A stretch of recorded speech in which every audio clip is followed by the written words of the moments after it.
good morning, my dear students. We can go to the next session of business management. And how are you? Hope all of you are fine. നന്നായിട്ട് പഠിക്കുന്നുണ്ട് എന്ന് കരുതുന്നു.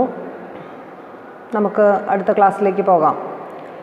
നമ്മൾ കൺട്രോളിങ്ങിൻ്റെ ക്യാരക്ടറിസ്റ്റിക്സും ഡെഫിനിഷനുമാണ് കഴിഞ്ഞ ദിവസം കണ്ടത് അല്ലേ, കഴിഞ്ഞ ക്ലാസ്സിൽ കണ്ടത്.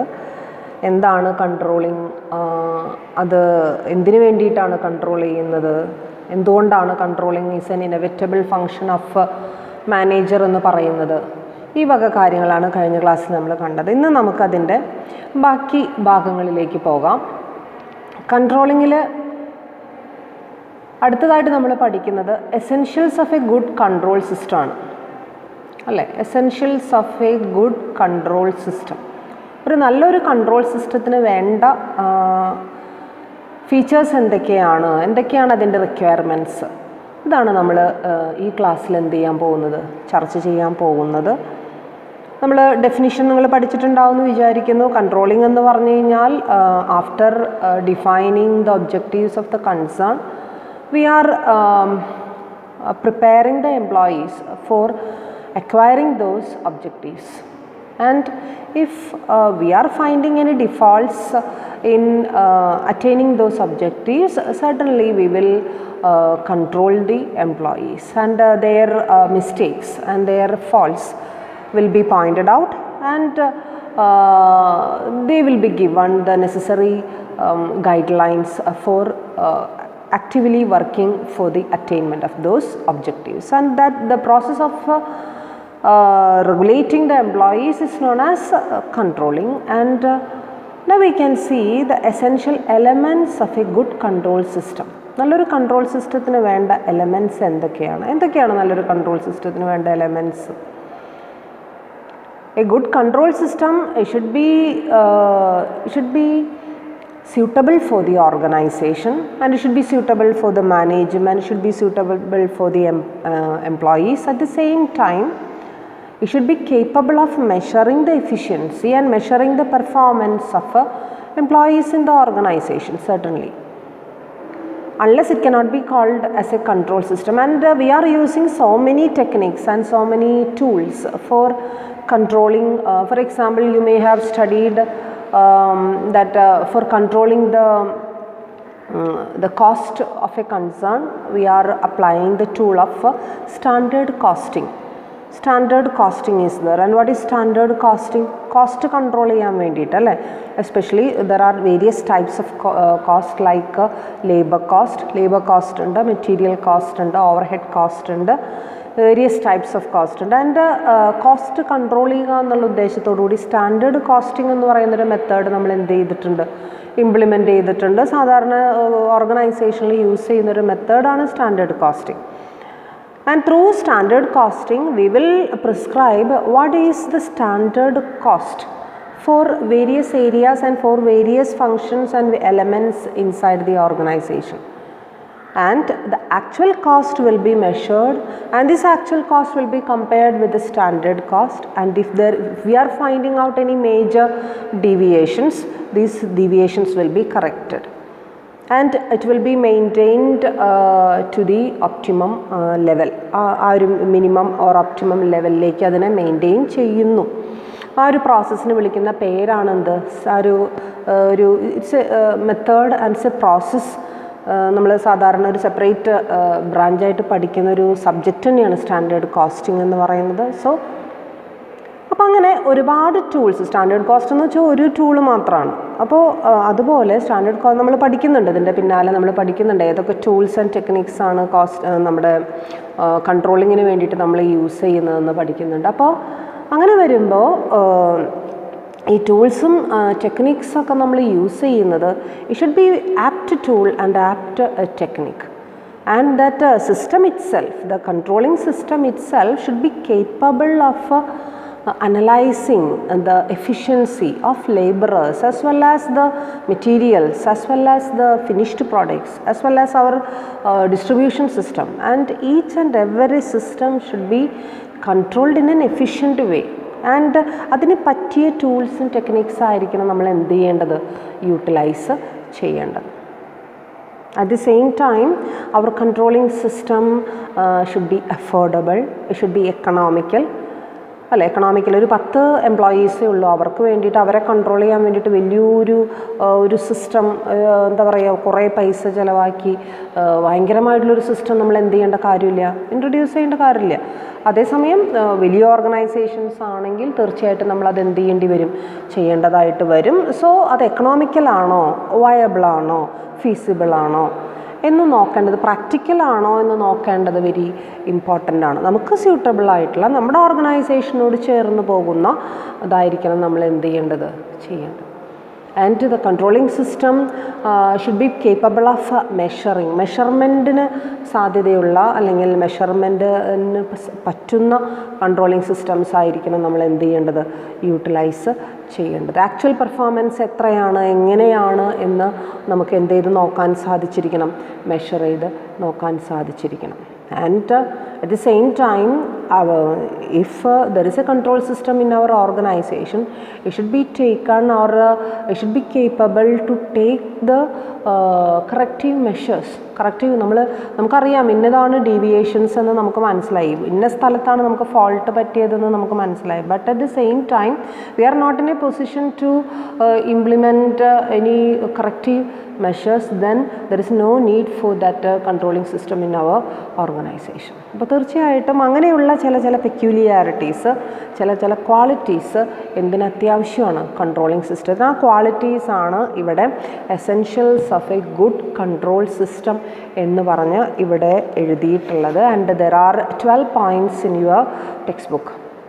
12 പോയിൻറ്റ്സ് ആണ് അവിടെ കൊടുത്തിട്ടുള്ളത്. The first one is objective and understandable. Objective and understandable. അവർ system, controlling system should be objective, should have a definite objective of controlling the various elements inside the organization. എലമെൻസിനെ കൺട്രോൾ ചെയ്യാനായിട്ട് പറ്റുന്ന തരത്തിലുള്ളതായിരിക്കണം. At the same time it should be understandable. This controlling system should be understandable. The employees and other elements inside the organization, they should understand that there is an effective controlling system in our organization, and we should do all these things in a particular way and in a particular manner. Otherwise we will be controlled and corrective actions will be taken upon them, upon the employees എന്നുള്ള ഒരു system, ആ ഒരു understanding എല്ലാവർക്കും ഉണ്ടായിരിക്കണം. ഇന്നൊരു control system ഓർഗനൈസേഷനിലുണ്ട് എന്നും അത് തീർച്ചയായിട്ടും വളരെ എഫക്റ്റീവായിട്ടുള്ള സിസ്റ്റമാണെന്നും അത് ഇന്ന രീതിയിൽ നമുക്ക് പോകാനായിട്ട് പാടുള്ളൂ എന്നും, അല്ലാന്നുണ്ടെങ്കിൽ തീർച്ചയായിട്ടും കറക്റ്റീവ് മെഷേഴ്സ് എടുക്കുക, അങ്ങനെയുള്ളൊരു അണ്ടർസ്റ്റാൻഡിങ് ലെവൽ ആ ഒരു കൺട്രോളിങ് സിസ്റ്റത്തിനെ കുറിച്ച് എല്ലാവരെയും പറഞ്ഞ് ബോധ്യപ്പെടുത്തി അവർക്കും കൂടെ മനസ്സിലാക്കി കൊടുത്തിട്ട് വേണം ആ സിസ്റ്റം നമ്മൾ എന്ത് ചെയ്യാൻ, ഇൻട്രൊഡ്യൂസ് ചെയ്യാൻ. അല്ലാതെ ആരും അറിയാതെ വളരെ സീക്രട്ടായിട്ട് നമ്മൾ ഇൻട്രൊഡ്യൂസ് ചെയ്യേണ്ട ഒരു സിസ്റ്റം അല്ല കൺട്രോളിങ് സിസ്റ്റം എന്ന് പറയുന്നത്. സോ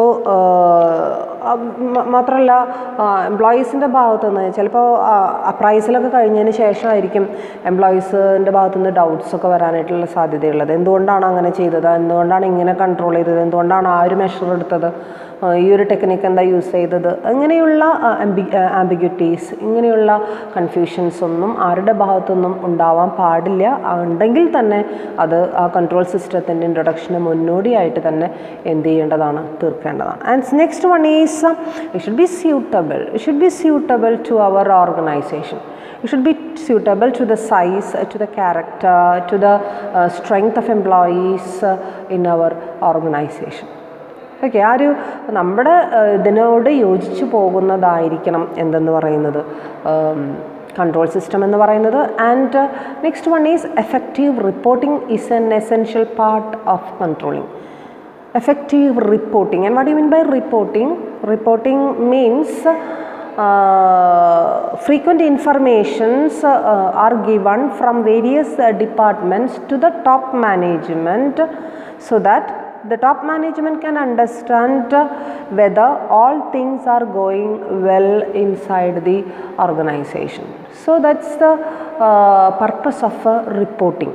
അല്ലേ? നമ്മളിപ്പോൾ ഫ്രീക്വൻറ്റ് റിപ്പോർട്ട്സ് എന്ന് പറയുമ്പോൾ മന്ത്ലി റിപ്പോർട്ടായിരിക്കാം, വീക്ക്ലി റിപ്പോർട്ടായിരിക്കും. ഇപ്പോൾ നമ്മളിപ്പോൾ ഒരു ടാർഗറ്റ് ഫിക്സ് ചെയ്തിട്ടുണ്ടായിരിക്കും, പിന്നെ അപ്പോൾ ഒരാഴ്ചയിൽ അല്ലെങ്കിൽ 2 ആഴ്ചയിൽ ഇത്രയും യൂണിറ്റ്സ് അല്ലെങ്കിൽ ഇത്രയും കാര്യങ്ങൾ, ഇത്രയും സംഭവങ്ങൾ നമ്മൾ ചെയ്തിരിക്കണം എന്നുള്ള ഒരു ഇത് നമ്മൾ ക്ലിയർ കട്ടായിട്ടുള്ളൊരു ഇൻസ്ട്രക്ഷൻ കൊടുത്തിട്ടുണ്ടെന്നുണ്ടെങ്കിൽ അവരത് ചെയ്തോ എന്ന് മാനേജ്മെൻറ്റിന് അറിയണം എന്നുണ്ടെങ്കിൽ അവിടെ നിന്ന് എന്ത് കിട്ടിയിരിക്കണം? റിപ്പോർട്ട് കിട്ടിയിരിക്കണം. റിപ്പോർട്ടെന്ന് പറയുന്നത് അത് അതിൻ്റേതായിട്ടുള്ള ഫോർമലായിട്ടുള്ള രീതിയിൽ പ്രിപ്പയർ ചെയ്യാം. അതല്ലാന്നുണ്ടെങ്കിൽ നമ്മളൊരു മീറ്റിംഗ് അവരുടെ വിളിച്ചു കൂട്ടിയിട്ട് അവരോട് ചോദിക്കാം എത്രത്തോളം നിങ്ങൾ ചെയ്തു എന്ന് ചോദിക്കാം. അതല്ലാന്നുണ്ടെങ്കിൽ ഓറൽ റിപ്പോർട്ട്സ് ആയിരിക്കാം, അവർ ഒരാഴ്ച കൂടുമ്പോൾ ഇത്രയും കാര്യങ്ങൾ ചെയ്തു എന്നുള്ളത് ആ ഡിപ്പാർട്ട്മെൻറ്റിൻ്റെ ഹെഡ് വന്ന് പറയുന്നതായിരിക്കാം. So anyway they can report it to the top മാനേജ്മെൻറ്റിന് റിപ്പോർട്ട് ചെയ്യാം. അപ്പോൾ ആ റിപ്പോർട്ടിങ്ങിലൂടെ എത്രത്തോളം കാര്യങ്ങൾ ചെയ്തു എന്ന് നമുക്ക് മനസ്സിലാക്കാനായിട്ട് സാധിക്കും. സോ അങ്ങനെയാണെങ്കിലാണ് ആക്ച്വൽ പെർഫോമൻസ് എത്രയുണ്ട് എന്നുള്ളത് നമുക്ക് എന്ത് ചെയ്യാൻ പറ്റുള്ളൂ? മെഷർ ചെയ്യാൻ പറ്റുള്ളൂ. ഈ റിപ്പോർട്ടിലൂടെയാണ് നമ്മൾ മനസ്സിലാക്കണം. നമുക്കറിയാം കൺട്രോളിങ് സിസ്റ്റത്തിൻ്റെ ഒരു പ്രധാനപ്പെട്ട സ്റ്റെപ്പാണ് മെഷർമെൻറ്റ് ഓഫ് ആക്ച്വൽ പെർഫോമൻസ്. വെറുതെ സ്റ്റാൻഡേർഡുകൾ ഉണ്ടായാൽ മാത്രം പോരാ, ഈ സ്റ്റാൻഡേർഡുമായിട്ട് കമ്പയർ ചെയ്യാനായിട്ട് അവിടെ ആക്ച്വൽസ് വേണം, അല്ലേ? ഈ ആക്ച്വൽസിനെ മെഷർ ചെയ്യാനായിട്ട് നമുക്ക് സാധിക്കണം. അങ്ങനെ മെഷർ ചെയ്യാനായിട്ട് സാധിക്കുമ്പോൾ ചെയ്യുന്നത് പലപ്പോഴും അതിനുള്ളൊരു മെത്തേഡാണ് റിപ്പോർട്ടിംഗ് എന്ന് പറയുന്നത്. റിപ്പോർട്ടുകളിലൂടെയാണ് നമുക്ക് ഈ ആക്ച്വൽ പെർഫോമൻസ് റിപ്പോർട്ടുകൾ മാത്രമല്ല, അതിന് ഒരുപാട് ബാക്കിയുള്ള സംഗതികളുണ്ട്. അതോടൊപ്പം തന്നെ റിപ്പോർട്ടിംഗ് എന്ന് പറയുന്നത് വളരെ എഫക്റ്റീവാണ്.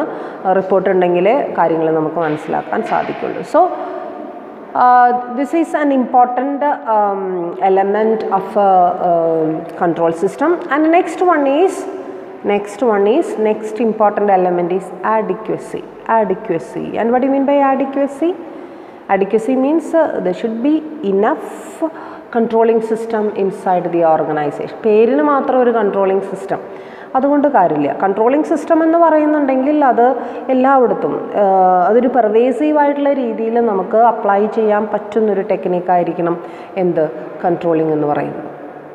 അതൊരിക്കലും ഒരു ഡിപ്പാർട്ട്മെൻറ്റിൽ മാത്രമായോ 2 ഡിപ്പാർട്ട്മെൻറ്റുകളിൽ മാത്രമായോ ഒരു ഏരിയയിൽ മാത്രമായോ നമ്മൾ എന്ത് ചെയ്യാൻ പാടില്ല? കോൺസെൻട്രേറ്റ് ചെയ്യാൻ പാടില്ല. തീർച്ചയായിട്ടും വളരെ എല്ലായിടത്തും എഫക്റ്റ് ചെയ്യുന്ന രീതിയിൽ അത് കൊണ്ടുപോകാൻ നമുക്ക് സാധിച്ചിരിക്കണം. That is adequacy. And next one is timely and forward looking. And what is timely and what is forward looking?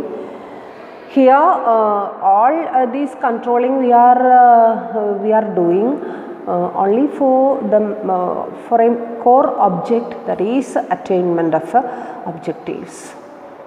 അല്ലേ? ഒബ്ജക്റ്റീവ്സ് എന്ന് പറയുന്നത് ഇന്ന് നമ്മൾ പൂർത്തീകരിക്കുന്ന അല്ലെങ്കിൽ ഇന്ന് നമ്മൾ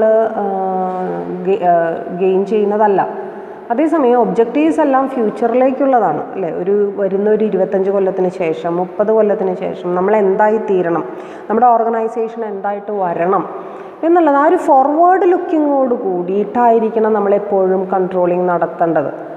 അല്ലാതെ ഇന്നത്തെ കാര്യത്തിന് വേണ്ടി മാത്രം കൺട്രോൾ ചെയ്ത് കഴിഞ്ഞ് കഴിഞ്ഞാൽ നമുക്ക് ഇന്നത്തെ കാര്യം മാത്രമേ നേടിയെടുക്കാൻ സാധിക്കുള്ളൂ. വരും വർഷങ്ങളിൽ അല്ലെങ്കിൽ ഒരു ഫ്യൂച്ചറിസ്റ്റിക് ആയിട്ടുള്ള രീതിയിൽ നമുക്കതിന് എന്ത് ചെയ്യാനായിട്ട് സാധിക്കില്ല? കൊണ്ടുപോകാനായിട്ട് സാധിക്കില്ല. ടൈംലി ആയിരിക്കണം നമ്മൾ ചെയ്യേണ്ട കൺട്രോളിങ്. അതോടൊപ്പം തന്നെ ഫോർവേഡ് ലുക്കിംഗ് ആയിരിക്കണം എന്തെന്ന് പറയുന്നത് കൺട്രോളിംഗ് എന്ന് പറയുന്നത്. And to stumble twice against the same stone is a proverbial disgrace. Okay, എന്താ പറയുക, ഒരേ കല്ലുപയോഗിച്ച് ഇങ്ങനെ എറിഞ്ഞുകൊണ്ടിരിക്കുക എന്ന് പറയുന്നത്, അല്ലേ? അതായത് വളരെ ട്രഡീഷണലായിട്ട് ചിന്തിച്ചുകൊണ്ടിരിക്കുക എന്ന് പറയുന്നത് വലിയ ശരിയായിട്ടുള്ള കാര്യമൊന്നുമല്ല. നമ്മൾ എപ്പോഴും ഭാവിയിലേക്ക് ചിന്തിച്ചുകൊണ്ട് കുറച്ചും കൂടി ഫ്യൂച്ചറിസ്റ്റിക്കായിട്ട് ചിന്തിച്ചുകൊണ്ട് പുതിയ മെത്തേഡ്സ് പരീക്ഷിച്ചുകൊണ്ട് നമ്മൾ എന്ത് ചെയ്യേണ്ടതാണ്?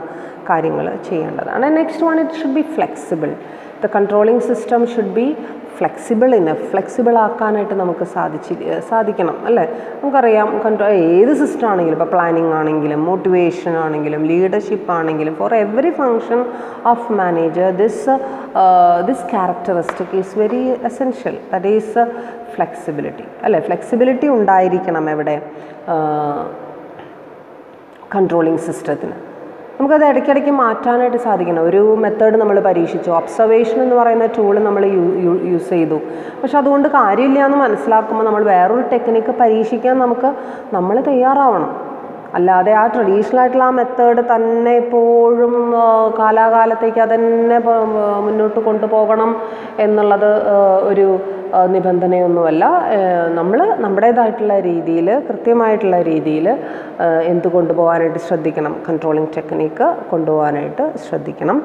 And next one is it should B economical. അത് എക്കണോമിക്കലായിരിക്കണം, നമുക്ക് കൊണ്ടുനടക്കാൻ പറ്റുന്നൊരു സിസ്റ്റം ആയിരിക്കണം നമ്മൾ എന്ത് ചെയ്യേണ്ടത്, കൊണ്ടു നടക്കേണ്ടത് അല്ലേ. കൺട്രോളിങ് സിസ്റ്റം എന്ന് പറയുമ്പോൾ അതിന് ചിലപ്പോൾ ഒരു കുറേ പൈസ ചിലവാക്കിയിട്ടുള്ളൊരു കൺട്രോളിങ് സിസ്റ്റം, ചില ടെക്നിക്സൊക്കെ യൂസ് ചെയ്യുമ്പോൾ നമുക്ക് ഇഷ്ടം പോലെ പൈസ ചിലവാകും. അപ്പോൾ അങ്ങനെ അതേസമയം ആ ചിലവാകുന്ന പൈസയ്ക്ക് അനുയോജ്യമായിട്ടുള്ളൊരു റിട്ടേൺ ചിലപ്പോൾ നമുക്ക് അതിലൂടെ ഉണ്ടാവണമെന്നില്ല. അപ്പോൾ ആ ഒരു റിട്ടേൺസും കൂടി അനലൈസ് ചെയ്തുകൊണ്ടുള്ള ഒരു കൺട്രോളിങ് സിസ്റ്റം ആയിരിക്കണം നമ്മൾ എന്ത് ചെയ്യേണ്ടത്. നമുക്ക് മുടക്കുന്ന പൈസയ്ക്ക് അതിന് ഉപകാരമുണ്ടോ എന്നുകൂടി നോക്കിയിട്ട് വേണം കാര്യങ്ങൾ എന്ത് ചെയ്യാൻ. And next one should be motivating. Controlling എന്ന് പറയുമ്പോൾ ശ്രദ്ധിക്കേണ്ട ഒരു കാര്യമുണ്ട്, അത് വളരെ സൂക്ഷിച്ചും കണ്ടും വേണം നമ്മൾ എന്ത് ചെയ്യാൻ, കൺട്രോളിങ് ചെയ്യാൻ. Otherwise the employees especially they will be demotivated. ചില കൺട്രോളിങ് സിസ്റ്റത്തിൻ്റെ ഒരു ഇപ്പോൾ നമ്മൾ നേരത്തെ പറഞ്ഞ ഒബ്സർവേഷൻ തന്നെ നമുക്ക് എടുക്കാം. ഒബ്സർവേഷൻ എന്ന് പറയുന്നത്, ഒബ്സർവേഷൻ എന്താണെന്ന് നമുക്കറിയാം. ഇപ്പോൾ പ്രത്യേകിച്ചും ഇപ്പോൾ എംപ്ലോയീസൊക്കെ ആണെന്നുണ്ടെങ്കിൽ എംപ്ലോയീസ് വർക്ക് ചെയ്യുന്ന സ്ഥലത്ത് പോയിട്ട് നമ്മൾ അവരെ നിരീക്ഷിച്ചിട്ട് അവരെ എങ്ങനെയാണോ വർക്ക് ചെയ്യണതെന്ന് നോക്കുക അല്ലേ. നോക്കിയിട്ട് പിന്നീട് അതിലെന്തെങ്കിലും കറക്ഷൻസ് ഉണ്ടെങ്കിൽ നമ്മൾ പറഞ്ഞു കൊടുക്കുക, ശരി തന്നെയാണ്. പക്ഷേ ഈ ഒബ്സർവേഷൻ പലപ്പോഴും പല എംപ്ലോയീസിനും താല്പര്യമുള്ള സംഭവമല്ല. അത് ബൈ നേച്ചർ, ഹ്യൂമൻ ബീയിങ്സിൻ്റെ നേച്ചർ അങ്ങനെ ആയിരിക്കാം. അപ്പോൾ അങ്ങനെ ഈ ടെക്നിക്ക് പലരും അതെന്ത് ചെയ്യുന്നില്ല, അക്സെപ്റ്റ് ചെയ്യുന്നില്ല അല്ലേ. അപ്പോൾ ടെക്നിക്സ് നമ്മൾ അഡാപ്റ്റ് ചെയ്യുന്ന സമയത്ത് അത് മറ്റുള്ളവർക്കും കൂടി അത് അക്സെപ്റ്റബിൾ ആണോ, പ്രത്യേകിച്ചും എംപ്ലോയീസിനെ കുറിച്ച് വീണ്ടും എടുത്തു പറയാൻ കാരണം എന്ന് വെച്ചാൽ അവർ മാത്രമേ ലിവിങ് എലമെൻ്റ് ഉള്ളൂ. അവർക്കാണ് എന്താ പറയുക, മോട്ടിവേഷനും ഡീമോട്ടിവേഷനും ഇമോഷൻസും ഉള്ളത്. ബാക്കി എലമെൻസിനൊന്നും അതില്ല എന്നുള്ളത് നമുക്കറിയാം. അപ്പം അങ്ങനെ വരുമ്പോൾ എംപ്ലോയീസിനെയാണ് നമ്മൾ മോട്ടിവേറ്റ് ചെയ്യേണ്ടത്. പക്ഷേ കൺട്രോളിങ് ടെക്നിക്സ് കൊണ്ട് മാത്രം അവരെ നമ്മൾ ഒരിക്കലും എന്ത് ചെയ്യാൻ പാടില്ല, ഡീമോട്ടിവേറ്റ് ചെയ്യാനായിട്ട് പാടില്ല. കൺട്രോളിങ് ടെക്നിക്ക് ഉണ്ട് എന്നുള്ള ഭയം കൊണ്ട് ചിലപ്പോൾ ചിലർ നന്നായിട്ട് വർക്ക് ചെയ്തു എന്ന് വരാം.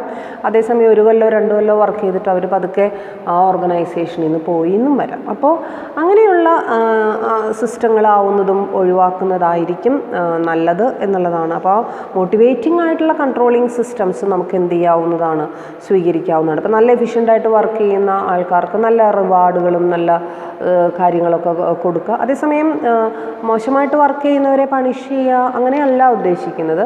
അപ്പം മോശമായിട്ട് വർക്ക് ചെയ്യുന്നവർക്ക് അതൊരു മോട്ടിവേഷൻ ആവുകയാണ് എന്ത് ചെയ്യുക അല്ലേ. അപ്പം അങ്ങനെ മോട്ടിവേറ്റിംഗ് ആയിട്ടുള്ള രീതിയിലായിരിക്കണം നമ്മൾ പലപ്പോഴും കൺട്രോളിങ് ടെക്നിക്ക് എന്ത് ചെയ്യേണ്ടത്. And next one it should be acceptable. മോട്ടിവേഷൻ്റെ കേസ് പറഞ്ഞ പോലെ തന്നെയാണ്, ആക്സെപ്റ്റബിളും ആയിരിക്കണം അല്ലേ. എംപ്ലോയീസിനെ സംബന്ധിച്ചിടത്തോളം കൺട്രോളിങ് ടെക്നിക്ക് അവർക്കും കൂടി ആക്സെപ്റ്റബിൾ ആയിരുന്നു. നേരത്തെ ഞാൻ പറഞ്ഞ ടെക്നിക്ക് ഒബ്സർവേഷൻ എന്ന് പറയുന്ന ടെക്നിക്ക് അത് പലപ്പോഴും പലർക്കും ആക്സെപ്റ്റബിൾ ആവണമെന്നില്ല. അപ്പോൾ അവർക്കും കൂടി സ്വീകാര്യമായ, എംപ്ലോയീസിനും കൂടി സ്വീകാര്യമായ, അവരെ സ്വീകാര്യമാക്കാനായിട്ട് പല രീതിയിലും നമുക്കത് ഹാൻഡിൽ ചെയ്യാനായിട്ട് സാധിക്കും. അവരുടെയും കൂടി പാർട്ടിസിപ്പേഷനോടുകൂടി, അവരുടെയും കൂടി തീരുമാനങ്ങളോടുകൂടി നമുക്ക് അങ്ങനെയുള്ള സിസ്റ്റംസ് എന്ത് ചെയ്യാവുന്നതാണ്, ഓർഗനൈസേഷനിൽ ഇൻട്രൊഡ്യൂസ് ചെയ്യാവുന്നതാണ്. Next one is prescriptive and operational. Prescriptive and operational. What do you mean by prescriptive? Prescriptive means the controlling technique should itself define and it should itself explain how the workers should perform their work and how the efficiency of workers will be measured. From this percentage to this percentage, less efficient. From this percentage to this percentage, optimum efficiency. From this to this, maximum efficiency. അങ്ങനെ categorise ചെയ്യാനും tabulate ചെയ്യാനും ഒക്കെ കഴിവുള്ളതായിരിക്കണം ആ ഒരു system എന്ന് പറയുന്നത്. അതിനാൽ തന്നെ അത് എക്സ്പ്ലെയിൻ ചെയ്ത് കൊടുക്കണം, ഇന്ന രീതിയിലാണ് കാര്യങ്ങൾ മുന്നോട്ട് പോവുക അല്ലേ? ആ ഒരു രീതി പ്രാവർത്തികമാക്കുമ്പോൾ എംപ്ലോയീസിൻ്റെ ഇടയിൽ യാതൊരുവിധ കൺഫ്യൂഷൻസ് ഉണ്ടാവാൻ പാടില്ല. അത് എന്തുകൊണ്ടത് ആ കാറ്റഗറിയിൽ പെടുത്തി, എന്തുകൊണ്ടാണ് ഈ കാറ്റഗറിയിൽ പെടുത്തിയത്, അങ്ങനെയുള്ളൊരു കൺഫ്യൂഷൻ തീർച്ചയായിട്ടും അവരുടെ ഉള്ളിൽ തോന്നാം. പ്രിസ്ക്രിപ്റ്റീവായിരിക്കണം, പ്രിസ്ക്രൈബ്ഡ് ആയിരിക്കണം, അല്ലേ? പ്രിസ്ക്രൈബ് ചെയ്യാന്ന് വെച്ച് കഴിഞ്ഞാൽ എന്താ അർത്ഥം? അത് എക്സ്പ്ലെയിൻ ചെയ്യാൻ പാകത്തിന് ഉള്ളതായിരിക്കണം. And at the same time ഓപ്പറേഷണലായിരിക്കണം, നമുക്ക് പ്രാവർത്തികമാക്കാൻ പറ്റുന്നതായിരിക്കണം. വെറുതെ കുറേ സിസ്റ്റങ്ങൾ നമ്മൾ കൊണ്ടുവന്നിട്ട് കാര്യമില്ല, അതിനെ ഓർഗനൈസേഷനിൽ നമുക്ക് പ്രാവർത്തികമാക്കാൻ സാധിച്ചെങ്കിൽ മാത്രമേ നമുക്ക് നല്ല രീതിയിൽ അതിനെ മുന്നോട്ട് കൊണ്ടുപോകാൻ സാധിക്കുള്ളൂ. And next one is balanced approach. ഒരു ബാലൻസ്ഡ് ആയിട്ടുള്ള അപ്രോച്ച് ആയിരിക്കണം നമ്മൾ കൊണ്ടുപോകാൻ. ബാലൻസ്ഡ് എന്ന് വെച്ച് കഴിഞ്ഞാൽ ഒരു ഡിപ്പാർട്ട്മെൻറ്റിനെ മാത്രം കോൺസെൻട്രേറ്റ് ചെയ്യാതെ ഹോൾ ദി ഓർഗനൈസേഷൻ, ഒരു ടോട്ടൽ അപ്രോച്ച്, ഒരു ഹോളിസ്റ്റിക് അപ്രോച്ച് എന്ന് വേണമെങ്കിൽ നമുക്ക് പറയാം. ആ ഒരു അപ്രോച്ചിന് ഇവിടെ ഒരു ചെറിയൊരു പേര് നമ്മളവിടെ സജസ്റ്റ് ചെയ്യുന്നുണ്ട് കൺട്രോളിങ്ങിൻ്റെ ഭാഗമായിട്ട്, total organisational excellence. Total organisational excellence or TOE. ആ ഒരു ടോട്ടൽ ഓർഗനൈസേഷണൽ എക്സലൻസിന് വേണ്ടിയായിരിക്കണം കൺട്രോളിങ് സിസ്റ്റം നിലകൊള്ളുന്നത്. അല്ലാതെ ഒരു ഏരിയ മാത്രം അല്ലെങ്കിൽ ഒരാൾ മാത്രം, ഒരു ഗ്രൂപ്പ് ഓഫ് പീപ്പിൾ മാത്രം, അങ്ങനെയുള്ളൊരു കോൺസെൻട്രേഷൻ നമ്മൾ എന്ത് ചെയ്യാൻ പാടില്ല, നടത്താൻ പാടില്ല. And next one is periodic review should be there for any controlling system we R introducing in the organisation. We should also introduce, along with that controlling system, we should also introduce a system of periodic checking, periodic monitoring, whether there is needed any type of revisions or any type of reviewing, any type of evaluations. It should also be done with this controlling system. So these are the important or essential elements of a good control system. And next we can see the importance of control system. What is the importance of controlling system? എന്താണ് controlling സിസ്റ്റത്തിൻ്റെ importance? ചോദിച്ചു കഴിഞ്ഞാൽ ഒരു 100 points നമുക്ക് എന്ത് ചെയ്യാൻ പറ്റും, എഴുതാനായിട്ട് സാധിക്കും. നമ്മുടെ ഓർഗനൈസേഷണൽ ഒബ്ജക്റ്റീവ്സ് മെയിൻ അക്വയർ ചെയ്യുക, it's the main objective, or it is the importance of A controlling system, അല്ലേ? നമ്മുടെ ഓർഗനൈസേഷണൽ ഒബ്ജക്റ്റീവ്സ് നേടിയെടുക്കണമെങ്കിൽ നമുക്ക് എന്ത് കൂടിയേ തീരൂ, കൺട്രോളിങ് സിസ്റ്റം കൂടിയേ തീരൂ. അതല്ലാന്നുണ്ടെങ്കിൽ നമ്മൾ ഏതെങ്കിലും വഴിയിലേക്ക് നമ്മൾ എന്ത് ചെയ്യും, പോകും, എന്തൊക്കെയോ നമ്മൾ അച്ചീവ് ചെയ്യും, പക്ഷെ നമ്മൾ ഉദ്ദേശിച്ചായിരിക്കണം എന്നില്ല നമ്മൾ എന്ത് ചെയ്യേണ്ടത്, അച്ചീവ് ചെയ്യും. ഓക്കെ.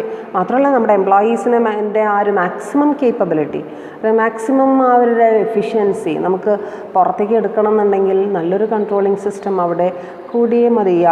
ഈ ഒരു വർക്കർ ഇന്ന എഫിഷ്യൻസി ഉള്ള വർക്കറാണ്, ഇത്രയും കേപ്പബിളാണ് എന്ന് തിരിച്ചറിയണം എന്നുണ്ടെങ്കിൽ നല്ലൊരു കൺട്രോളിങ് സിസ്റ്റം അവിടെ വേണം. മാത്രമല്ല നമ്മുടെ അവൈലബിൾ ആയിട്ടുള്ള നമ്മുടെ റിസോഴ്സസ്, വളരെ ലിമിറ്റഡ് ആയിട്ടുള്ള നമ്മുടെ റിസോഴ്സുകൾ മാക്സിമം അത് യൂട്ടിലൈസ് ചെയ്യണമെന്നുണ്ടെങ്കിൽ കൺട്രോളിങ് സിസ്റ്റം നമുക്ക് ആവശ്യമാണ്, അല്ലേ? മാത്രമല്ല നമ്മൾ ചിലവാക്കിയ പൈസ, നമ്മൾ അപ്പോയിൻ്റ് ചെയ്തിട്ടുള്ള ലേബറേഴ്സ്, അവരിൽ നിന്നൊക്കെ ഒട്ടും വേസ്റ്റ് എലിമിനേഷൻ, ഒട്ടും തന്നെ വേസ്റ്റ് ഇല്ലാതെ നമ്മൾ മാക്സിമം അവരെ കൊണ്ട് വർക്ക് ചെയ്യിപ്പിക്കുന്ന ആ ഒരു രീതി നമുക്ക് എവിടെ മാത്രമേ സാധിക്കുള്ളൂ, കൺട്രോളിങ്ങിലൂടെ മാത്രമേ നമുക്ക് സാധിക്കുള്ളൂ. മാത്രമല്ല കോപ്പറേഷൻ, മറ്റുള്ള തീരുമാനങ്ങൾ എടുക്കുന്നതിൽ അതിനോടുള്ള മറ്റുള്ളവരുടെ സഹകരണം, അതിനോടുള്ള കോർഡിനേഷൻ, ആ ഒരു ഡെലഗേറ്റിംഗ് ഓഫ് അതോറിറ്റി റെസ്പോൺസിബിലിറ്റി, ഇതിനൊക്കെ എന്താവശ്യമാണ്, കൺട്രോളിങ് ആവശ്യമാണ്. ഇവിടെ കുറച്ച് പോയിൻറ്റ്സ് എഴുതിയിട്ടുണ്ട്. എഫിഷ്യൻ്റ് എക്സിക്യൂഷൻ എന്താ എക്സിക്യൂഷൻ? that is പ്ലാനുകളുടെ എക്സിക്യൂഷൻ, അല്ലേ? Plans are usually made by the top management, but it is executed by the employees or middle or lower level people, and for such purpose or for the execution of these plans, controlling is very necessary. നമ്മളൊരു കാര്യം ചിന്തിക്കുന്നു, നമ്മളൊരു കാര്യം plan ചെയ്യുന്നു, പക്ഷെ അത് execute ചെയ്യുന്നത് വേറൊരാളാണെങ്കിൽ തീർച്ചയായിട്ടും നമുക്ക് അയാൾ എന്ത് ചെയ്യേണ്ടി വരും? കൺട്രോൾ ചെയ്യേണ്ടി വരും. നമ്മൾ തന്നെയാണ് എക്സിക്യൂട്ട് ചെയ്യുന്നതെങ്കിൽ കുഴപ്പമില്ല, നമുക്കധികം പ്രശ്നം വരുന്നില്ല, കാരണം നമ്മുടെ കൂടി ആവശ്യമാണത്. പക്ഷെ നമ്മൾ വിചാരിച്ചൊരു കാര്യം മറ്റുള്ളവരെ കൊണ്ട് ചെയ്യിക്കുമ്പോൾ തീർച്ചയായിട്ടും എന്താ ആവശ്യമാണ്? കൺട്രോളിങ് ആവശ്യമാണ്. And next one, it helps in ഡെലഗേഷന് സഹായിക്കുന്നു. And what you mean by delegation? Delegation means dividing the work and assigning these works to various people in the organization. To our subordinates in the organization is known as delegation. And for this delegation purpose, എഫക്റ്റീവായിട്ട് delegation നടക്കുന്നുണ്ടെങ്കിൽ തീർച്ചയായിട്ടും എന്തിനെക്കുറിച്ച് നമ്മൾ ചിന്തിക്കേണ്ടി വരും? കൺട്രോളിങ്ങിനെ കുറിച്ച്. Next one, basis for future action. Controlling എന്ന് പറയുന്നത് future ആക്ഷൻ്റെ, നമ്മൾ present action ആണെങ്കിൽ കൺട്രോളിങ്ങിൻ്റെ ആവശ്യം അധികം വരുന്നില്ല. പക്ഷേ അതേസമയം ഫ്യൂച്ചർ ആക്ഷനെ ബേസ് ചെയ്യുമ്പോൾ അല്ലെങ്കിൽ ഫ്യൂച്ചറിലേക്കുള്ള കാര്യങ്ങൾ നമ്മൾ ചെയ്യുന്ന സമയത്ത് അവിടെ തീർച്ചയായിട്ടും കൺട്രോളിങ് ആവശ്യമാണ്. Next one, it facilitates decision മേക്കിങ്ങിന് അത് എന്ത് ചെയ്യുന്നു? ഫെസിലിറ്റേറ്റ് ചെയ്യുന്നു, ഹെൽപ്പ് ചെയ്യുന്നു. പല തീരുമാനങ്ങളും അത് പ്രാവർത്തികമാക്കാനായിട്ട് നമുക്ക് എന്താവശ്യമാണ്? നമ്മുടെ കൺട്രോളിങ് ആവശ്യമാണ്. Next one, it facilitates decentralisation. കഴിഞ്ഞ ക്ലാസ്സിൽ നമ്മൾ ഈ ഒരു ടേം കണ്ടിരുന്നു, ഡീസെൻട്രലൈസേഷൻ. ഡീസെൻട്രലൈസേഷൻ മീൻസ് എന്താണ്? Decentralisation without concentrating all the powers in the top level management, we are separating or we are delegating the power to decision making to our subordinates also, to our employees also. That process or that system is known as decentralization. And for this ഈ ഒരു system of decentralisation നമുക്ക് accept ചെയ്യണമെന്നുണ്ടെങ്കിൽ, adapt ചെയ്യണമെന്നുണ്ടെങ്കിൽ തീർച്ചയായിട്ടും എന്ത് കൂടിയേ തീരൂ? Controlling കൂടിയേ തീരൂ. ഡീസെൻട്രലൈസേഷൻ എന്ന് പറയുമ്പോൾ നമുക്ക് എല്ലാവർക്കും ഫ്രീഡം കൊടുത്തുകൊണ്ടുള്ളൊരു സിസ്റ്റമാണ്. അതേസമയം നമ്മൾ മുകളിലിരുന്നു കൊണ്ട് നമുക്ക് കൺട്രോൾ ചെയ്യാൻ സാധിച്ചെങ്കിൽ മാത്രമേ എല്ലാവരെയും ഒരുമിച്ച് ഒരേപോലെ നമുക്ക് എന്ത് ചെയ്യാൻ സാധിക്കുള്ളൂ? വർക്ക് ചെയ്യിപ്പിക്കാൻ സാധിക്കുള്ളൂ. ആൻഡ് നെക്സ്റ്റ് വൺ, ഫെസിലിറ്റേറ്റ്സ് കോർഡിനേഷനെ ഫെസിലിറ്റേറ്റ് ചെയ്യുന്നു. Next one is it helps in improving the efficiency improve ചെയ്യാനായിട്ട് സഹായിക്കുന്നു. ഇറ്റ് സിംപ്ലിഫൈസ് സൂപ്പർവിഷനെ സിംപ്ലിഫൈ ചെയ്യുന്നു. And it improves employee morale, the positive attitude of the employees towards the organization. Improve ചെയ്യാൻ പറ്റുന്നതായിരിക്കണം controlling. അതിനുവേണ്ടി ഒരിക്കലും, നേരത്തെ നമ്മൾ കണ്ടു, ഒരിക്കലും അത് എന്ത് ചെയ്യാൻ പാടില്ല എന്ന് കണ്ടു, നമ്മൾ ഡീമോട്ടിവേഷൻ ഒരിക്കലും ഉണ്ടാകാൻ പാടില്ല. Okay, so these are the points which justifies the importance of controlling in an organization. And next is steps in control പ്രോസസ്സിലെ പ്രധാനപ്പെട്ട സ്റ്റെപ്സ് ആണ് നമുക്ക് അടുത്തതായിട്ട് എന്ത് ചെയ്യേണ്ടത്? കാണാൻ. Next one is steps in the controlling process. And ഒരു കാര്യം പറയാനുള്ളത്, ഈ സ്റ്റെപ്സ് ഇൻ കൺട്രോളിങ് പ്രോസസ്സ് എന്ന് പറയുന്നത് ക്വസ്റ്റ്യൻ പേപ്പർ പോയിൻ്റ് ഓഫ് വ്യൂവിൽ വളരെ ഇമ്പോർട്ടൻ്റ് ആയിട്ടുള്ള ഒരു ക്വസ്റ്റ്യനാണ്. What are the important steps? പഠിക്കാൻ വളരെ എളുപ്പമാണ്, അതോടൊപ്പം തന്നെ വളരെ ഇമ്പോർട്ടൻറ്റുമാണ്. ആകെ കൂടി 5 സ്റ്റെപ്സ് നിങ്ങൾക്കിവിടെ പഠിക്കാനുള്ളൂ. 5 സ്റ്റെപ്സ് പഠിച്ചു കഴിഞ്ഞാൽ, സാധാരണ എസ് എ ക്വസ്റ്റ്യനാണ് ഇത് വരാറുള്ളത്, എസ് എയുടെ ഫുള്ളും മാർക്കും നിങ്ങൾക്ക് എന്ത് ചെയ്യാൻ പറ്റും? വാങ്ങാനായിട്ട് സാധിക്കും എന്നുള്ളതാണ് അതിൻ്റെ ഒരു പ്രത്യേകത. ഇനി ഏതൊക്കെയാണ് ഈ 5 സ്റ്റെപ്സ് നമുക്ക് നോക്കാം. ഓക്കെ, അതായത് നമുക്കറിയാം കൺട്രോളിംഗ് എന്ന് പറയുന്നത് സാധാരണ രീതിയിൽ സ്റ്റെപ്പ് ബൈ സ്റ്റെപ്പായിട്ട് ചെയ്യേണ്ട ഒരു പ്രോസസ്സാണല്ലോ. തീർച്ചയായിട്ടും അതേതൊക്കെയാണ് സ്റ്റെപ്സ് നിങ്ങളുടെ മനസ്സിലപ്പോൾ ഇത് ഓർമ്മ വരുന്നുണ്ടാവും. ഏതൊക്കെയായിരിക്കും സ്റ്റെപ്പ്? ആദ്യം തന്നെ നമ്മൾ ചെയ്യേണ്ടത് എന്താണെന്ന് വെച്ച് കഴിഞ്ഞാൽ, നമ്മൾ ഒബ്ജക്റ്റീവ്സ് നമ്മൾ ഫിക്സ് ചെയ്ത് വെക്കണം. അത് വളരെ ഇമ്പോർട്ടൻ്റ് ആണ് അല്ലേ? കാരണം നമ്മൾ കൺട്രോൾ ചെയ്യുന്നത് ഒബ്ജക്റ്റീവ്സ് നേടിയെടുക്കുക എന്നുള്ള ഉദ്ദേശത്തോട് കൂടിയിട്ടാണ് അല്ലേ? അതാണ് നമ്മുടെ മെയിനായിട്ടുള്ള ഉദ്ദേശം. അപ്പോൾ തീർച്ചയായിട്ടും ആ ഒരു ഒബ്ജക്റ്റീവ്സ് ഫിക്സ് ചെയ്യേണ്ടതും ഒബ്ജക്റ്റീവ്സ് ഫുൾഫിൽ ചെയ്യേണ്ടതും വളരെ ആവശ്യമാണ് എന്നുള്ളതാണ് നമുക്കവിടെ പറയാനായിട്ട് സാധിക്കുക. ഇനി നിങ്ങളുടെ ടെക്സ്റ്റ് ബുക്കിൽ എന്താണ് ഒബ്ജക്റ്റീവ്സ് അല്ലെങ്കിൽ എന്താണ് സ്റ്റാൻഡേർഡ്സ് എന്നുള്ളത്, ഈ ഒബ്ജക്റ്റീവ്സിനെ തന്നെയാണ് നമ്മൾ എന്തെന്ന് വിളിക്കുന്നത്? സ്റ്റാൻഡേർഡ്സ് എന്ന് നമ്മൾ വിളിക്കുന്നത് നമ്മുടെ കാര്യങ്ങൾ. സോ ഈ സ്റ്റാൻഡേർഡ്സ് എന്താണെന്നുള്ളത് അവിടെ കൃത്യമായിട്ട് അവിടെ എഴുതി വെച്ചിട്ടുണ്ട്. അതിൻ്റെ കോൺസെൻ്റ് ഓഡോണലിൻ്റെ ഒരു ഡെഫിനിഷൻ പോലെ അവിടെ എഴുതിയിട്ടുണ്ട്. ഇനി നമ്മൾ ഒബ്ജക്റ്റീവ്സ് ഫിക്സ് ചെയ്തു, സ്റ്റാൻഡേർഡ്സ് നമ്മൾ ഫിക്സ് ചെയ്തു. ഇത് കഴിഞ്ഞ് കഴിഞ്ഞാൽ നമ്മൾ ചെയ്യേണ്ട കാര്യം എന്തായിരിക്കും അടുത്തതായിട്ട് നമ്മൾ ചെയ്യേണ്ടതായിട്ടുള്ള കാര്യം?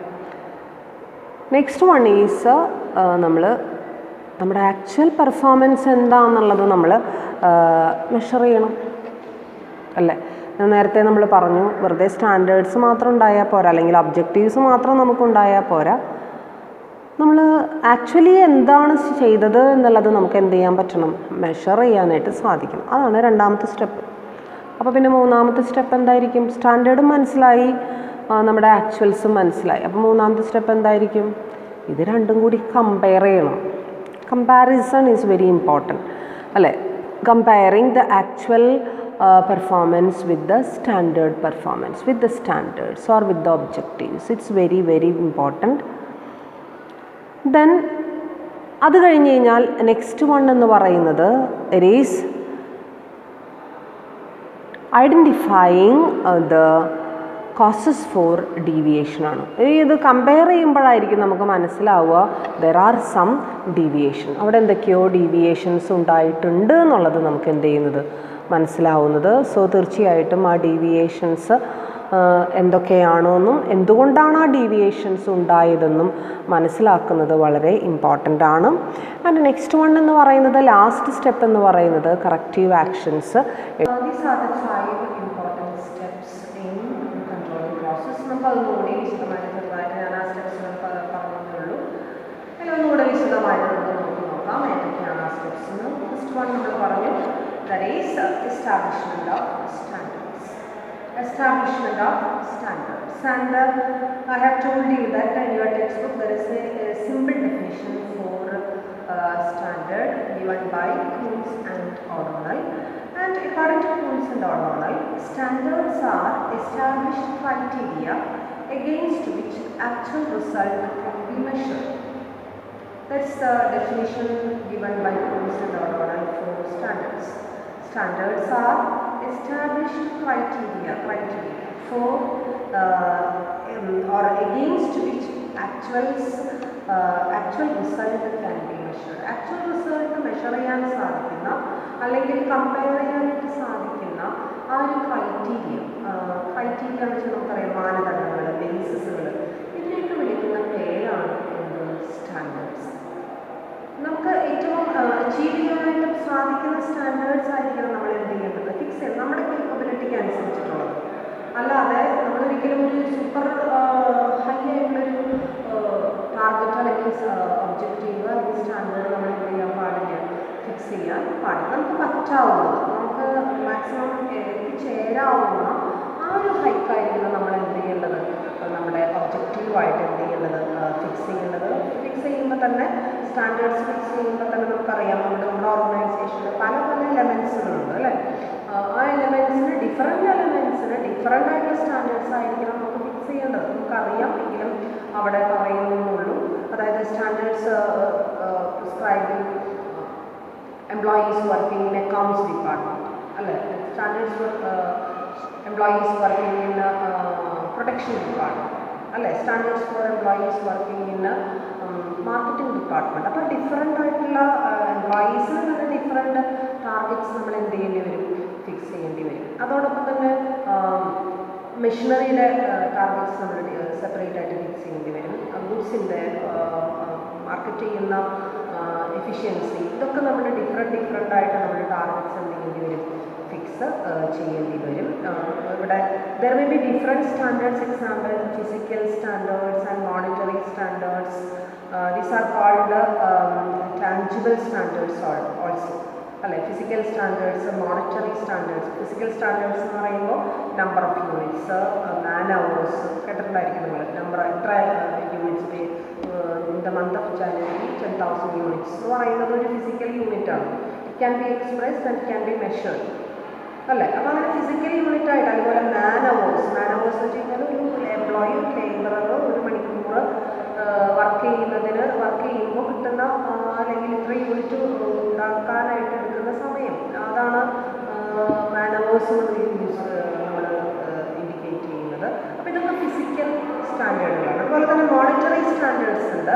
Amount of sales, revenue, expense, ഇതൊക്കെ മോണിറ്ററി സ്റ്റാൻഡേർഡ്. ഇതൊക്കെ ടാഞ്ചിബിളുമാണ് അല്ലേ, ടാഞ്ചിബിൾ സ്റ്റാൻഡേർഡ്സ് ആണ്. മോണിറ്ററി ആയാലും ഫിസിക്കൽ ആയാലും ടാഞ്ചിബിൾ ആണ്. At the same time there are some sort of intangible standards standards also. For example, employee morale, it is not at all tangible.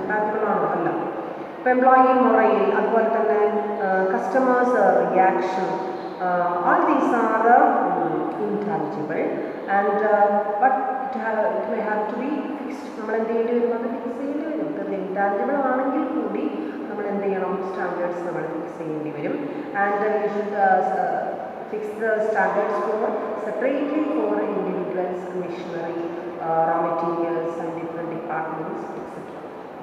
So that's about the fixation of standards. That's the first and the most important step in the controlling process.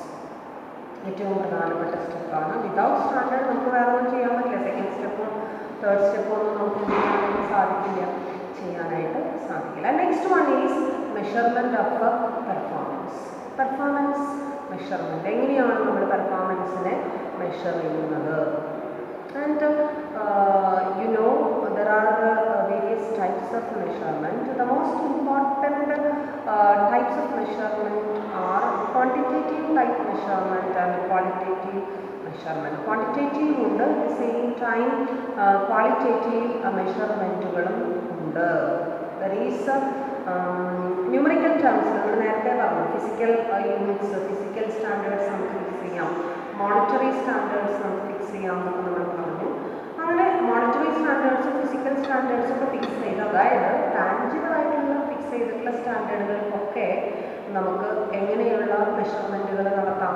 Quantitative measurement നടത്താം. അല്ല, ഇപ്പോൾ 1000 unit നമ്മൾ fix ചെയ്തു, 1000 യൂണിറ്റാണ് ജനുവരിയിൽ fix ചെയ്തിട്ടുള്ളത്. So നമുക്ക് എന്ത് ചെയ്യാം? ജനുവരി കഴിയുമ്പോൾ പതുക്കെ എടുത്ത് എഴുതി നോക്കാം, അത് 1000 ആയോ എന്ന് എഴുതി നോക്കാം. 800 ആയിട്ടുള്ളതെങ്കിൽ നമ്മൾ ടാർഗറ്റ് എന്ത് ചെയ്തിട്ടില്ല, കിട്ടിയിട്ടില്ല. അതേസമയം 1200 ഉണ്ടെങ്കിൽ നമ്മൾ ടാർഗറ്റിൽ നിന്ന് പുറത്തേക്ക് പോയി. അപ്പോൾ അങ്ങനെ എഫിഷ്യൻ്റ് ആണെന്ന് നമുക്ക് എന്ത് ചെയ്യാം? വിലയിരുത്താം, അല്ലേ? അപ്പോൾ അങ്ങനെ പല രീതിയിൽ നമുക്ക് മെഷർമെൻറ്റുകൾ നടത്താനായിട്ട് സാധിക്കും. ക്വാണ്ടിറ്റേറ്റീവ്, അതുപോലെ തന്നെ ക്വാളിറ്റേറ്റീവായിട്ട് അനലൈസ് ചെയ്യാം, അല്ലേ? കസ്റ്റമറുടെ റിയാക്ഷൻ അല്ലെങ്കിൽ എംപ്ലോയീസിൻ്റെ ആറ്റിറ്റ്യൂഡ്, ഇതിനൊന്നും നമുക്ക് എണ്ണി നോക്കാനോ അളന്നു നോക്കാനോ ഒന്നും പറ്റില്ല, അല്ലേ? അതേസമയം നമ്മളതിനെ വിലയിരുത്തേണ്ടി വരും, അല്ലേ? അവരിൽ നിന്നും അവരുടെ റിയാക്ഷൻസ്, അവരുടെ പെരുമാറ്റങ്ങൾ, അവരുടെ ബിഹേവിയർ, ഓർഗനൈസേഷനുള്ളിൽ അവരുടെ പേഴ്സണാലിറ്റി എങ്ങനെയാണ് എന്നൊക്കെ അനലൈസ് ചെയ്തിട്ട് നമ്മൾ ക്വാളിറ്റേറ്റീവ്ലി നമ്മളത് ചെയ്യേണ്ടി വരും, അനലൈസ് ചെയ്യേണ്ടി വരും. സോ ലൈക്ക് ക്വാളിറ്റേറ്റീവായിട്ടും ക്വാണ്ടിറ്റേറ്റീവായിട്ടും നമുക്ക് എന്ത് ചെയ്യാമെന്നുള്ളതാണ്, അനലൈസ് ചെയ്യാമെന്നുള്ളതാണ് അവിടെ പറയുന്നത്. So that's the second step, that is measurement of performance. Okay, അപ്പോൾ 2 സ്റ്റെപ്പ് നമ്മുടെ കഴിഞ്ഞു. ഫസ്റ്റ് വൺ ഈസ് സ്റ്റാൻഡേർഡ്സ് നമ്മൾ ഫിക്സ് ചെയ്തു. സെക്കൻഡ് വൺ നമ്മൾ ആക്ച്വൽ പെർഫോമൻസ് എത്രയാണെന്നുള്ളത് മനസ്സിലാക്കി. ആൻഡ് തേർഡ് വൺ എന്തായിരിക്കും? That is comparing this the actual performance with the standards. And there R mainly 2 important objectives for comparing. 2 objectives ആണ് അവിടെ ഉള്ളത്. ഒന്നാമതായിട്ട് ഏതെങ്കിലും തരത്തിലുള്ള ഡീവിയേഷൻസ് അവിടെ ഉണ്ടോ എന്നുള്ളത് മനസ്സിലാക്കുക. ഡീവിയേഷൻസ് തന്നെ 2 തരത്തിലുള്ള ഡീവിയേഷൻസ് ഉണ്ട്. മേജർ ഡീവിയേഷൻസും ഉണ്ട്, മൈനർ ഡീവിയേഷൻസും ഉണ്ട്, അല്ലേ? ഇതിൽ ഏത് ഡീവിയേഷനാണ് നമ്മൾ എടുക്കേണ്ടി വരിക? നമ്മൾ എടുക്കേണ്ടി വരുന്നത് മേജർ ഡീവിയേഷൻസ് ആണ്. മൈനർ 1000 എണ്ണം ഉണ്ടാക്കാമെന്ന് പറഞ്ഞു, 1002 ഉണ്ടാക്കി, അത് it's only A minor deviation, അല്ലേ? അതുപോലെ തന്നെ 1000 ഉണ്ടാക്കാമെന്ന് പറഞ്ഞു, അതേസമയം നമുക്ക് ഒരു 998 ഉണ്ടാക്കാൻ സാധിച്ചു, അതും മൈനർ ഡീവിയേഷൻ തന്നെയാണ്. അതേസമയം 1000 ഉണ്ടാക്കാമെന്ന് പറഞ്ഞു, പക്ഷേ 500 ഉണ്ടാക്കിയുള്ളൂ, ഇറ്റ്സ് മേജർ ഡീവിയേഷൻ, അല്ലേ? മേജർ ഡീവിയേഷൻസിനെ നമ്മൾ എന്ത് ചെയ്യണം? കണക്കിലെടുക്കണം. മൈനറിനെ ആവുന്നതും നമ്മൾ ഇഗ്നോർ ചെയ്യാണ് വേണ്ടത്. മൈനറിൽ പിടിച്ചിട്ട് മേജറിനെ നമ്മൾ ഒരിക്കലും വിട്ടുകളയുന്നൊരു ടെൻഡൻസി ഉണ്ടായിരിക്കുന്നത്. സോ അതാണ് നമ്മൾ അവിടെ ശ്രദ്ധിക്കേണ്ടത്. അതുമാത്രമല്ല, അതാണ് ആദ്യത്തെ കാര്യം എന്ന് പറയുന്നത്, ഏതൊക്കെ ഡീവിയേഷൻസ്. ഇനി മാത്രം ഡീവിയേഷൻസ് എന്താണ് എന്ന് മനസ്സിലാക്കിയിട്ട് മാത്രം കാര്യമില്ല. രണ്ടാമത്തെ ഒബ്ജക്റ്റീവ് എന്ന് പറയുന്നത് finding out the causes for deviation. ആ ഡീവിയേഷൻ കോസസ് എന്തൊക്കെയാണ് എന്ന് മനസ്സിലാക്കലും അതിൻ്റെ ഒരു പ്രധാനപ്പെട്ട ഒബ്ജക്റ്റീവാണ്. കോസസ് ഫോർ ഡീവിയേഷൻ, ഡീവിയേഷൻ്റെ കോസസ് എന്തൊക്കെയാണ്, ആ കോസസിനെ ഏതൊക്കെയായിട്ട് നമുക്ക് തരംതിരിക്കാനായിട്ട് സാധിക്കും.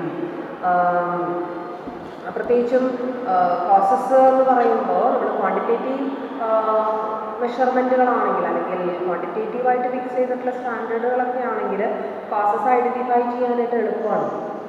1000 ഉണ്ടാക്കാൻ പറഞ്ഞു, പക്ഷെ 1000 ഉണ്ടാക്കിയിട്ടില്ല. എന്തുകൊണ്ട് ഉണ്ടാക്കിയില്ല? റോ മെറ്റീരിയൽ കിട്ടാത്തതുകൊണ്ടാണോ, അതോ മെഷീനറി വർക്ക് ചെയ്യാത്തതുകൊണ്ടാണോ, അല്ലെങ്കിൽ വേറെ ഏതെങ്കിലും റീസൺ കൊണ്ടാണോ എന്ന് എളുപ്പത്തിൽ നമുക്ക് മനസ്സിലാക്കാനായിട്ട് സാധിക്കും. അതേസമയം ക്വാളിറ്റേറ്റീവായിട്ടുള്ള കാര്യങ്ങൾക്ക് നമുക്ക് പെട്ടെന്ന് നമുക്ക് അനാലിസിസ് നടത്തുക എളുപ്പമല്ല, കോസസ് കണ്ടുപിടിക്കുക എളുപ്പമല്ല. Employees R behaving like this, why they are behaving like this എന്നുള്ളത് നമ്മൾ എന്ത് ചെയ്തിരിക്കണം, മനസ്സിലാക്കി എടുത്തിരിക്കണം ബൈ വേരിയസ് അതർ മെത്തേഡ്സ്. ബാക്കി കുറേ മെത്തേഡ്സ് യൂസ് ചെയ്തുകൊണ്ട് നമ്മളത് മനസ്സിലാക്കാനായിട്ട്. So that is the fourth step, that is identifying the causes of deviation. So deviation causes എന്ത് ചെയ്യുക, മനസ്സിലാക്കുക. The deviation may be due to errors in planning, defective implementation, careless operative performance etc. പല കാരണങ്ങൾ കൊണ്ട് ഈ deviations ഉണ്ടായിരിക്കാം. അത് പ്ലാനിങ്ങിൻ്റെ കുഴപ്പം കൊണ്ടായിരിക്കാം, നമ്മുടെ ഇംപ്ലിമെൻറ്റേഷൻ്റെ കുഴപ്പം കൊണ്ടായിരിക്കാം, കെയർലെസ് ആയിട്ടുള്ള ഓപ്പറേഷൻസ് കൊണ്ടൊക്കെ ആയിരിക്കാം നമുക്ക് ഈ ബുദ്ധിമുട്ട് എന്ത് വന്നിട്ടുണ്ടാവുക. ആൻഡ് നെക്സ്റ്റ് വൺ ഈസ്, അഞ്ചാമത്തെ സ്റ്റെപ്പ് എന്ന് പറയുന്നത് ടേക്കിംഗ് കറക്റ്റീവ് ആക്ഷൻ.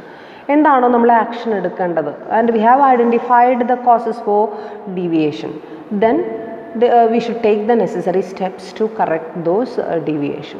കാരണം മനസ്സിലാക്കി കഴിഞ്ഞാൽ നമുക്ക് ഓട്ടോമാറ്റിക്കലി എന്ത് ചെയ്യാനായിട്ട് സാധിക്കും, അതിൻ്റെ ഡീവിയേഷന് കാരണമായിട്ടുള്ള സംഭവങ്ങൾ എന്ത് ചെയ്യാനായിട്ട് സാധിക്കും, ഒഴിവാക്കാനായിട്ട് സാധിക്കും. So we should, there are some sort of employees regression and or aggression, and then how we can tackle this situation. നമുക്ക് മനസ്സിലാക്കാം, അവരിൽ നിന്നും ചോദിച്ച് മനസ്സിലാക്കാം എന്തുകൊണ്ടാണ് ഈ ഒരു റിഗ്രഷൻ ഉണ്ടായത് എന്നുള്ളത് മനസ്സിലാക്കാം. ആൻഡ് മനസ്സിലാക്കിയിട്ട് അതിന് ഏറ്റവും സ്യൂട്ടബിൾ ആയിട്ടുള്ള തീരുമാനങ്ങളിലേക്ക് നമുക്ക് എന്ത് ചെയ്യാനായിട്ട് സാധിക്കും, എത്തിച്ചേരാനായിട്ട് സാധിക്കും.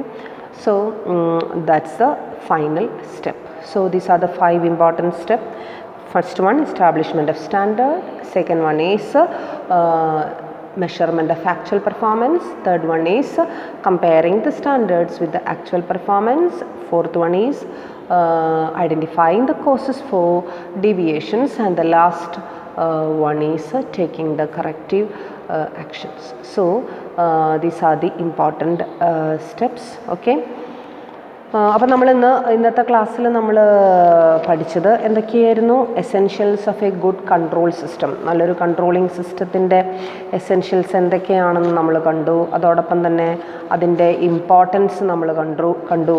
And next one is steps in the controlling process നമ്മൾ എന്ത് ചെയ്തു, കണ്ടു. ഇനി നമുക്ക് അതിൻ്റെ കൺട്രോളിങ്ങിൻ്റെ തന്നെ ടെക്നിക്സിലേക്ക് നമുക്ക് നെക്സ്റ്റ് ക്ലാസ്സിൽ എന്ത് ചെയ്യാം, കടക്കാം. തൽക്കാലം ഇതോടുകൂടി നമുക്ക് ഈ ക്ലാസ് അവസാനിപ്പിക്കാം. Okay, thank you.